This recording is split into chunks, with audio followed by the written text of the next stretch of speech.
Welcome to today's Explainer. We're doing a detailed structural analysis of the 1984 Bhopal Gas Tragedy.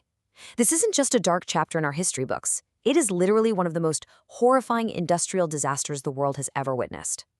We're going to examine the facts, the chemical processes, the timeline, and the massive systematic failures behind it all.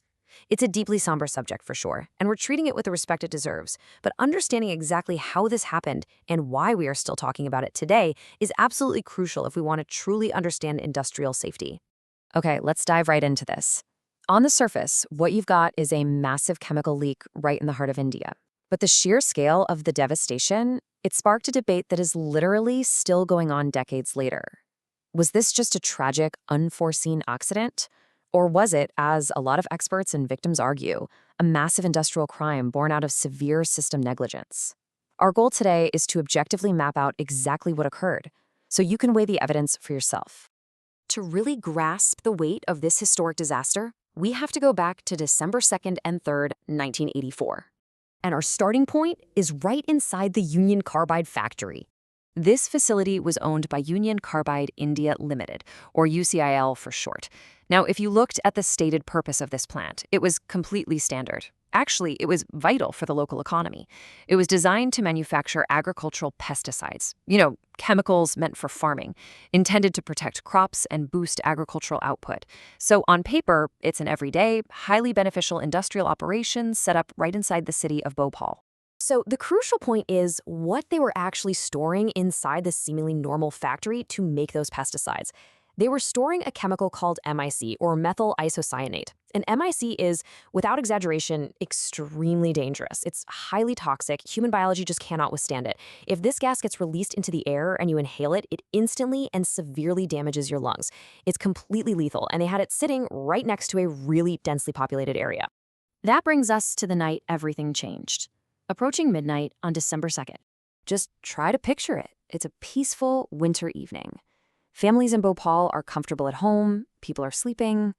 It's just a completely normal, quiet night.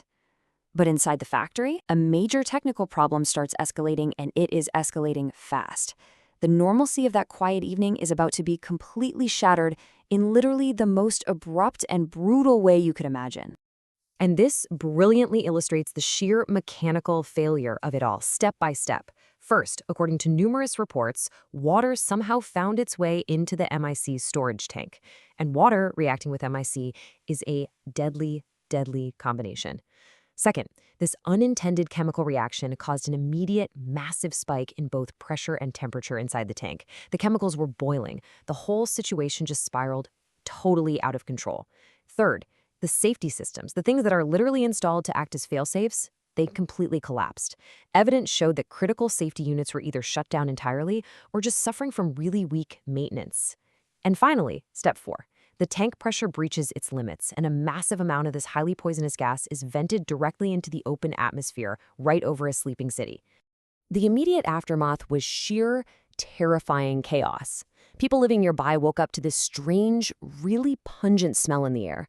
Suddenly, their eyes are burning severely. Violent coughing fits start out of nowhere.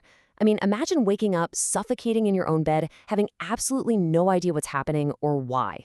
Panic spread like wildfire. Families just grabbed their crying kids and fled out into the streets. And the roads were chaos, people screaming, older folks collapsing, and so many just choking in the dark. The gas was so overwhelmingly strong that a lot of people actually suffocated in their sleep before they even had a chance to wake up. And then we hit the medical system collapse. The hospitals simply couldn't handle the influx. Local hospitals were instantly overloaded, way beyond any conceivable capacity. But you know what the most terrifying issue was? It wasn't just the sheer number of patients. It was the complete lack of information. Doctors had zero idea what specific gas had leaked from the plant, and without knowing that, there were no clear treatment methods available. None. On top of that, you've got severe, immediate shortages of basic life-saving necessities, oxygen cylinders, medicines, you name it. And tragically, the nurses and medical staff who were desperately trying to save lives, they were inhaling the ambient gas too, suffering its debilitating effects right alongside their patients.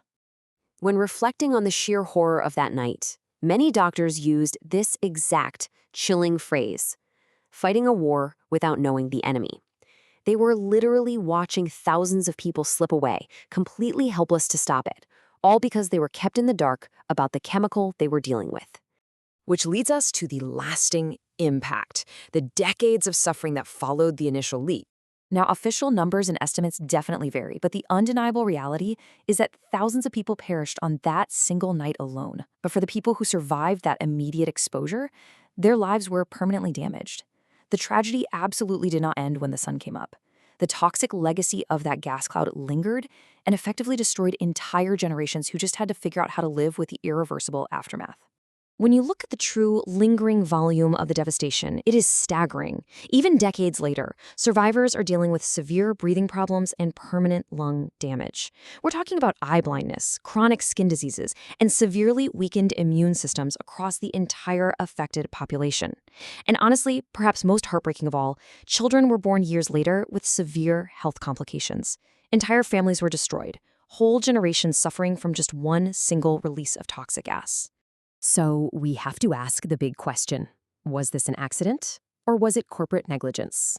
Now, what's really interesting about this comparison is how it breaks down the two totally opposing perspectives that define the legacy of Bhopal. On one side, you have the argument of a tragic accident, the idea that this was an unforeseen technical anomaly, right? A sudden midnight disaster that no safety system could have reasonably predicted. But on the flip side, a lot of experts, activists, and the survivors themselves look at the evidence and call it a massive industrial crime. Why? Well, they point to ignored internal warnings, documented poor maintenance of critical safety valves, severe corporate cutting that directly compromised those safety protocols, and a complete failure of the emergency alert systems that were supposed to warn the city. We are just presenting the facts impartially here, but you can definitely see why just slapping the label accident on this event is heavily contested. In the aftermath, the victims and their families entered into this long, grueling struggle for justice and compensation. We're talking about decades of really complex court cases and various settlements between the government and the company. But for the people of Bhopal, this tragedy stands as a stark symbol of corporate neglect. Even today, if you ask many of the survivors, they'll firmly tell you that justice remains entirely incomplete. Let's move to the core takeaway here and see how this all builds together. What is the ultimate lesson the world needs to learn from Bhopal? It's that safety is not an option. It is a fundamental responsibility.